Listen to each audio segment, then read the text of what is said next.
Shalom dan puji Tuhan atas kebaikan Tuhan pada setiap kita, sehingga hari ini kita boleh bersama lagi mendengar dan mempelajari firman Tuhan.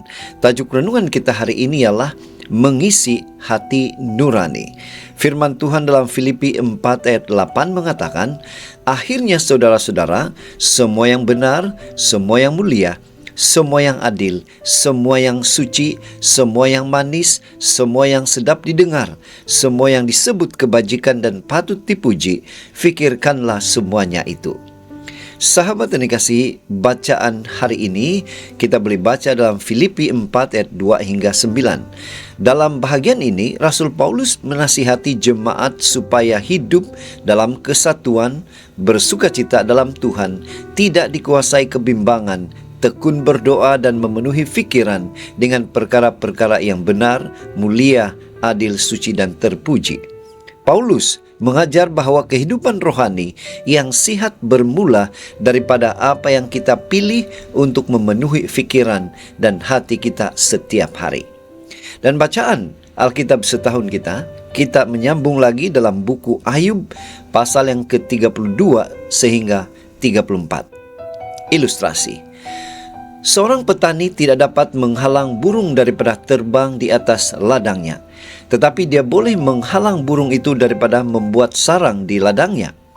Begitu juga dengan fikiran manusia. Kita tidak dapat menghalang semua perkara negatif daripada muncul di sekeliling kita. Tetapi kita boleh memilih perkara apa yang akan kita simpan dan biarkan bertapak dalam hati kita. Apa yang kita biarkan tinggal dalam fikiran akhirnya akan membentuk sikap, keputusan, dan kehidupan kita. Inti renungan kita. Pertama, hati nurani dibentuk oleh apa yang kita serap. Hati nurani bukan sesuatu yang kosong. Ia dibentuk oleh pengalaman, didikan, bacaan, tontonan, pergaulan, dan nilai-nilai yang kita terima setiap hari.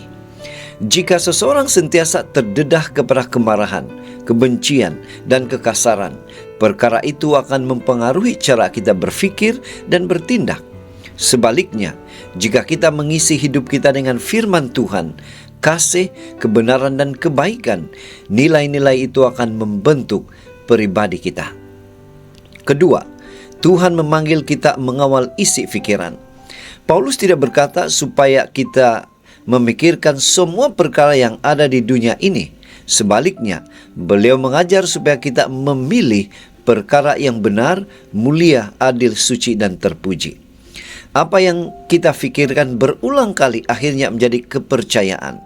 Apa yang kita percayai akhirnya menjadi tindakan. Apa yang kita lakukan berulang kali akhirnya menjadi karakter atau tabiat kita.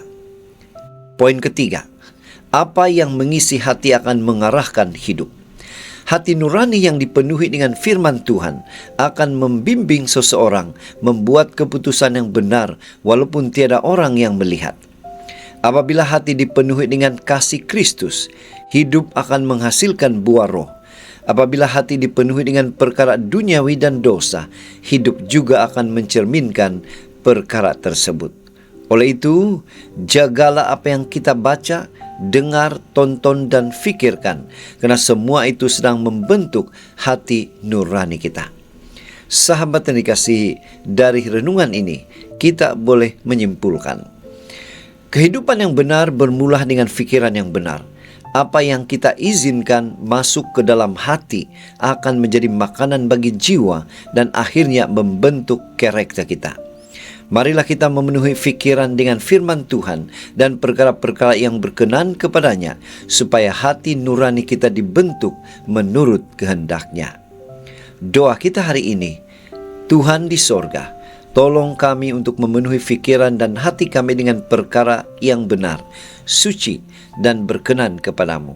Bentuklah hati kami melalui firman-Mu, agar hidup kami mencerminkan karakter Kristus setiap hari. Dalam nama Yesus, amin. Tuhan yang pertama, tetap setia, tetap semangat, sampai Maranatha. Teguh di Alkitab, tekun pada misi. Tuhan memberkati kita.